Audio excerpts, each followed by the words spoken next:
It's your boy Tev The Artist, go the hardest, and we back at y'all with another video. And in this video, I'm gonna be talking about my experience working at the amphitheater, slash the Ritz. It's now called the Ritz. Um, I can honestly say that working at the amphitheater was 100% some of the best moments of my life. You know what I mean? It was definitely the best moments of my life because we're talking about a dude, talk about me, who was living in the hood.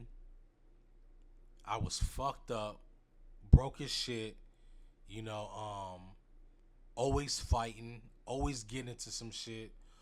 Used to always have guns on them. I had to always carry a gun on me. You know, I'm from Rockford, Illinois, but like I ended up moving to Milwaukee, Wisconsin, half of my freshman year. You know, living in Milwaukee, bro, I was in the fucking jungle. Rockford's dangerous, but I grew up there, so I was respected. Like niggas didn't try me like that. But like when I was living in Milwaukee, I was like an outsider, so I was always into some shit. I'm not gonna do like a breakdown like the shit I was doing and all that. I don't want to incriminate myself. And by the way, my record is clean. Anything I've ever done, I ain't get caught for. Thank the Lord. But I done been through some crazy times, and I done been backstabbed by my homies. Like I had homies that try to take my life. You know, just on some hating shit.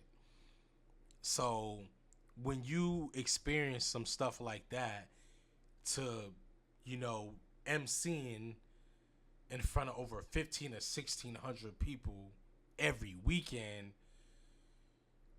it's like in your head you like, damn, like to a sense I made it. In my head I thought I made it, bro. I'm not gonna lie. I remember when I got the audition. They originally wanted my best friend Token to audition. He was already, I think he was working.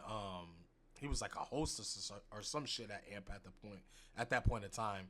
And Saturn, he asked Token. He was like, "Yo, we need an MC. Do you want to try out?"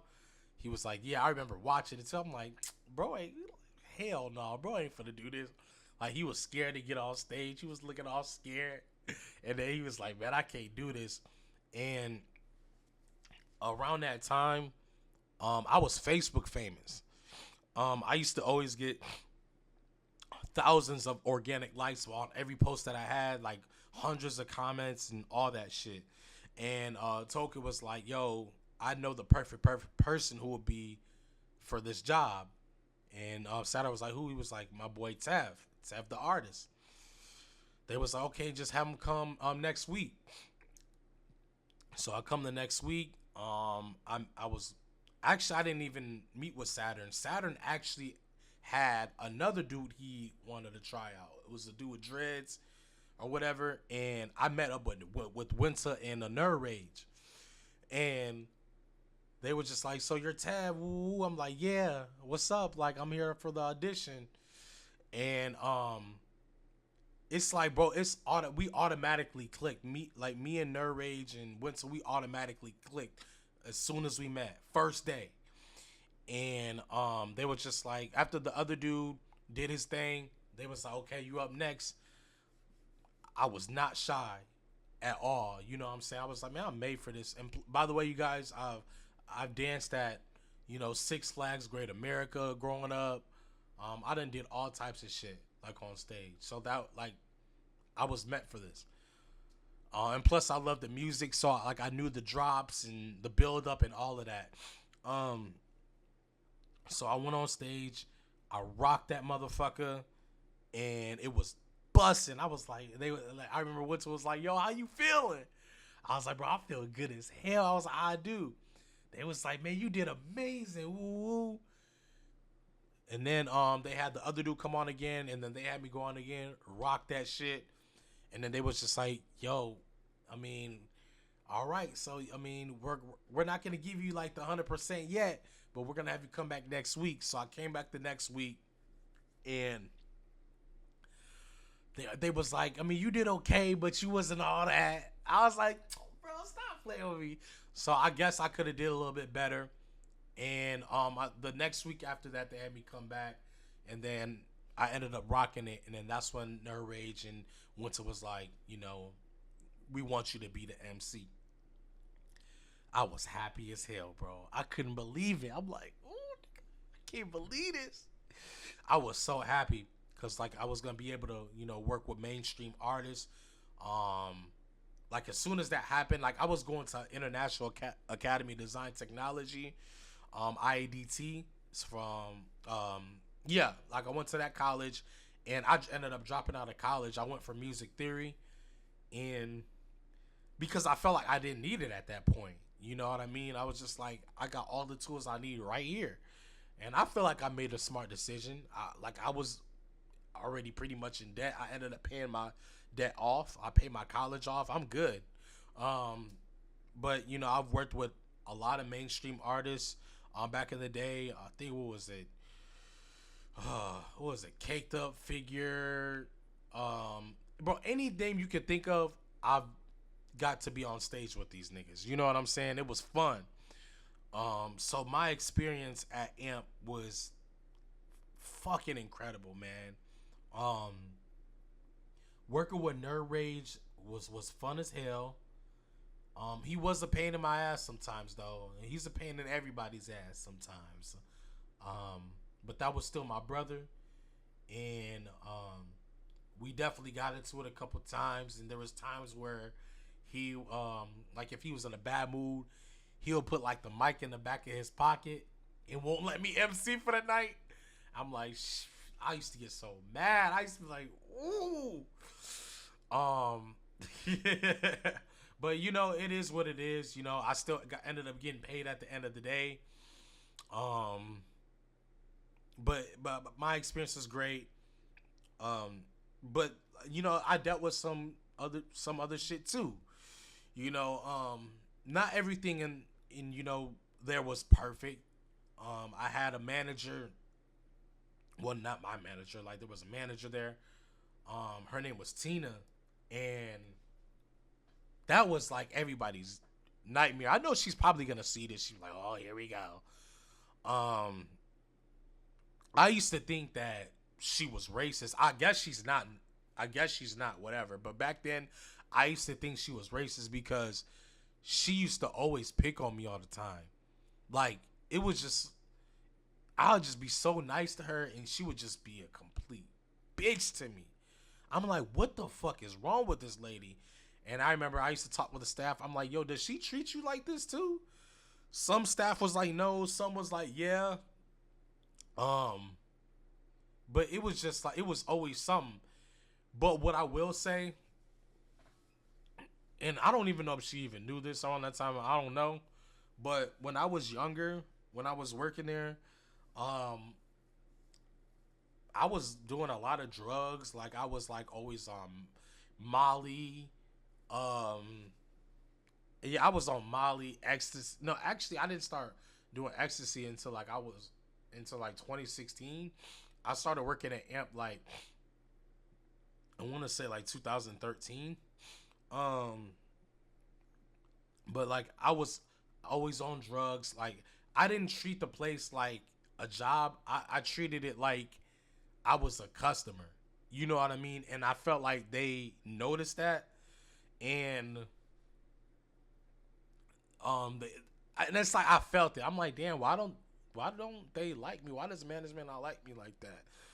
And I never could figure out. I didn't understand until like I got a little bit older, you know. But it was just like I with management like there. Well, I would say with Tina, she never treated me nice, like not one time. I don't think I ever remember one time she was ever nice to me. Like she was always trying to get me fired from my job. Nerd Rage, and Winter and Tommy, they used to always like fight for my job. That's why I always love them boys. That's why when I made that video, like in the doc, like, and by the way, remember you guys, I said like a lot of this stuff may be alleged. like I guess a lot of people took it personally, and I wasn't trying to like hurt anybody's feelings at all, because that definitely wasn't my intentions. Um, but I ended up talking to Nerd Rage and Tommy. I did make an apology to them. They know I love them to death, and I'm gonna stick with them till the wheels turn off. You know what I'm saying? So, but anyways, back to the amp story. Um, I feel like one of the things that management didn't like that I was also doing is I was throwing after parties. Um, our after party, me and Token's after parties used to be started up small, um, and then they just started to grow. Like it was just like it just went crazy. I remember this. The biggest one we threw was the last one we threw. It was the Project X party. I remember we did like a YouTube video, like doing like an intro, and it was like a minute video or whatever that we was promoting it, and I guess it went viral. It went viral. I'm talking about through Tampa, Orlando, Miami. I remember coming home one time and I'm like, what the fuck is going on? Who is all these people in front of my house? I'm seeing motherfuckers popping willies in the street, and I'm like, what the and I'm like, Token, what the hell is going on? He was like, bro, you announced the after party on a sold out night at the amp. I was like, did I? And he just looked at me like with a, you know what I'm saying? I was like, damn, I did. All right, let's get the show on the road. And long story short, like he Token was just like, man, I got it under control. I got it under control. 30 minutes later, bro, this is out of control. I don't know what to do. Somebody screamed 5-0. We all in the backyard. They knocked my gate down. It was people scattered everywhere. Helicopter. I swear to God on everything. A lot of people. And by the way, this isn't cap. You can ask anybody that was around that time. There was a fucking helicopter on top, like literally in front of my fucking crib, like in the sky. And there was a nigga on my roof, just like Project X. I shit you not. The nigga's name that was on my roof, his name is Corey Burns. Facts. And he's on my Facebook. Look him up. Ask him yourself. His name is Corey Burns. Anyways, and by the way, this party, I'll never forget, there was this girl who shit on herself. Like, she was coming from Amp, and she shit on herself. And, like, on the way to my crib. And then, long live Emily. She passed away a couple years back, but I guess she went up to Token. She was like, yo, can we use your bathroom? And he was just like, what the fuck is that? Wow. So, I guess the girl came to my bathroom or whatever. I think she went in my shower. She took a shower and she stole like a pair of my shorts or some shit like that and left her shitty drawers in my tub and partied and act like nothing ever happened. I shit you not. Left her shitty drawers in my bathtub and act like nothing ever happened. I remember my homegirl Casey, I know she's gonna see this too. She took a picture of the shitty jaws on my bathtub and posted it on social media, and that shit went viral. Like, bro, I used to go viral all the fucking times for like stupid shit. But yeah, working at Amp was definitely lit. The only thing I didn't like is that, like, I was just like always on drugs and getting too fucked up and living in the moment. You know what I mean? I didn't look at it as a business, and I understand. Amp ended up burning down, and then I ended up going over to the Ritz, and working at Ritz was fun, bro. Like, that shit was fun as fuck, especially when Tina ass was gone. By the way, Tina, don't take anything personally from this video. I don't hate you anymore. I did back then. You're actually cool now, so whatever. I don't think you're racist anymore. But like, working at the Ritz was definitely fun. I would say, I don't want to say anything bad. I definitely felt like Paul definitely had it out for me. Um, but the thing is, like back then, I didn't understand why. But like I understand now. Now that I'm older, I'm a lot more wiser now. Like I understand. You, the, I was bad back then, you guys. Like I used to always get drunk, do stupid shit. People used to try me, and I used to always try to fight them. Like if you try me, I would be on that with you instead of getting security. Cause like I was just like nigga, I'm not scared of y'all. Beat the shit out of you myself. I was on that. You know what I mean? But like they were gonna fire me a couple times because of that. Um, and Paul, like he had every reason to feel like the way he did around certain times. I would say I did feel like that he did used to bully me sometimes, like try to humiliate me type shit. Um, I remember there was this one time, like bro, I'm not gonna lie, like he did say some racist shit to me one time. But the thing is, like, now that I'm older, I understand he really was playing. But like back then, like I was just like, bro, like you said this shit in front of everybody. Like you try to humiliate me in front of everybody. You know what I'm saying? I didn't like that shit back then. Like I felt the way. But like now that I'm older, it's like, bro, he was just playing, bro. I used to think that his ass was racist too. I was like, man, you always picking on me. Leave me alone. um, shout out to Paul, man. But I don't take anything personal now. You know, because one thing I will say about Paul is like even though he did fire me a couple times, the nigga let me get my job back. But the one thing I didn't like, so the one time where I really wasn't on no bullshit, so like when I got fired from the Ritz, so I would never forget it was like the Millennium show. And I was walking to the stage. I guess my roommate at the time, Vinny, he had smashed this girl. And I guess she had a boyfriend, but he didn't even know. You know what I'm saying? The dude knew Vinny was my roommate. I was walking to the stage and the dude shoved me. And then I was like, bro, what you on? And he spit on me. So I grabbed the dude. I'm like, bro, what? Like, I grabbed the dude. Like, I snatched him up. I should have beat his ass at that point, but I didn't. I was like, bro, what the fuck? I cussed him out, and then I got security, and then I got him kicked out. And I guess the dude went to Paul and said that your MC is on some bullshit or whatever the case may be. Paul ended up letting the dude back in, and I'm just like, I just kicked you out? Like, what the fuck is you doing? And I kicked the dude back out, and Paul let the dude back in. The end of the night, Eric comes up to me, and he was just like, yo, what happened? I explained to Eric what happened, and I remember the next week, I think it was an hour before I was supposed to MC.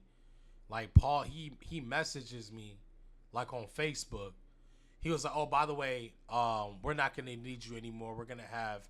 I didn't even finish reading. I said, "Nigga, my heart sank to my stomach, nigga." I instantly get in my car. Skirt. I'm driving, nigga. I'm talking 100 miles per hour. I'm like, "Oh hell no." And then I go in there. I'm like, "Yo, what's to you, bro? You saying that like I don't work here no more?" And he was like, "Yeah, so and so is gonna be doing promotions with Shamback and ooh." I'm like, bro, what the fuck you mean like promotions? Like, bro, don't give me that. You know what I'm saying?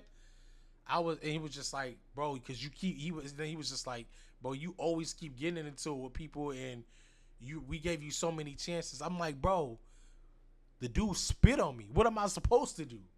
You know what I'm saying? Like, the dude spit on me.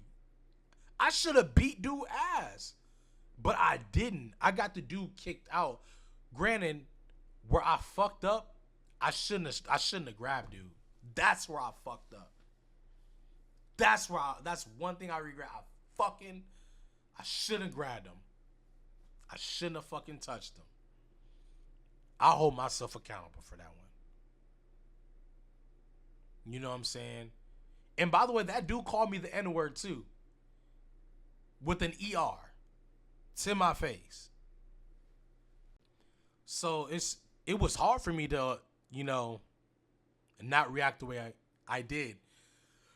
The way I am now, I definitely would never have did that. I don't know, bro. The way I am now, I'm just nowhere even close to how I was back in the day, and that's one thing I definitely fucking regret. But he was just like, it's always something. We gave you too many chances, which they did.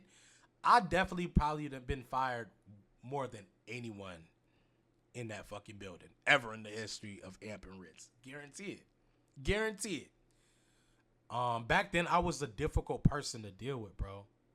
I didn't want to listen to nobody, because I was a knucklehead.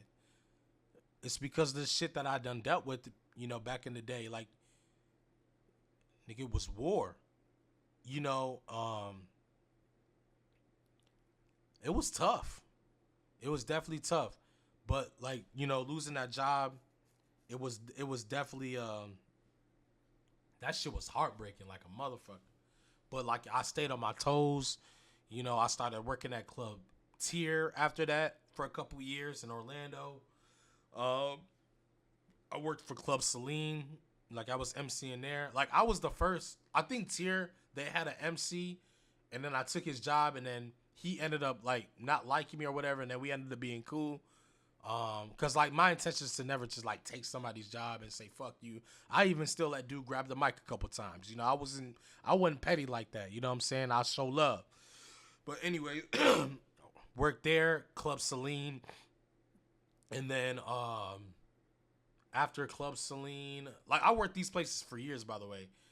I worked at Tanger for a little bit. And then I worked at Show Bar for a little bit. And then I migrated back to Orlando and started working at what's the name of that fucking club? Guilt with Lauren. So I did that for like a minute, and I was doing like the YouTube videos and stuff like that. So throughout that time where I wasn't working at Amp, like I always had work. Like I wasn't giving up on that shit. Like I wanted to keep my name relevant, which it still is. Like I've been in this shit for a long ass time. You know what I'm saying? 11, 12 years in this shit. You know what I mean? Whether it's MCing or doing my shit on YouTube or, I always kept my name going, and that's one thing that no one can take from me. Like, I'm in this shit. I'm one of the few black niggas. Sorry for saying niggas, you guys. I understand most of my crowd is white, but I'm one of the few black guys that, made a name for himself. I was the only black, as far as I know, I was the only black entertainer at AMP, around that time. And even at Ritz. And then after me, it was like Burn Zicchio. I'm talking about like entertainer. Like Burn Zicchio, like he came, he did his 1-2, you know what I'm saying? Shout out to Burns. He doing his thing, but I really wanted to do this shit for my people, especially people from where I'm from. And because like where I'm from, like the shit that I was doing, nobody was ever doing. People from Rockford, like that shit does not happen, bro. Like MCing in front of 15, 1,600 people, meeting Marshmello, you know what I'm saying? Like you see who he really is backstage without his mask. I mean, I'm pretty sure y'all know who he is, but I ain't gonna say his name. But man, that shit was crazy, So my Amp experience and Ritz experience was definitely phenomenal. It definitely has its ups and downs, and I'll never talk bad about none of them boys, man. Like, shout outs to Paul, shout out to John Santoro, shout out Shambach, shout out to the homie Sean. Like, I'm proud of you, bro. You doing your thing. You know what I'm saying? Keep going.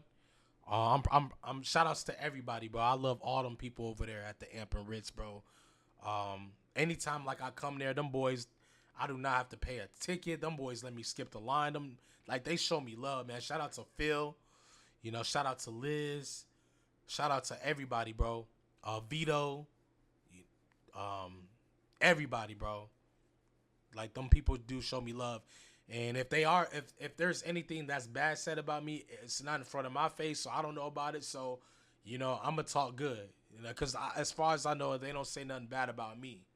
If they did, I don't know about the shit. So as long as it stays that way, that's cool. But I want to say thank you to the amphitheater, Ritz, everybody involved, for making me who I am. Because it didn't just make my career. It made me who I am as a person. Like, for real. It definitely made me a good person, better than I was before. And I want to say thank you guys for giving me a chance to do something with myself. And I'm going to keep going. And I want to say thank you guys for watching, man. It's your boy Tev The Artist. Go the hardest. I love you. Make sure you guys like, comment, and subscribe. You know the vibes. Ski!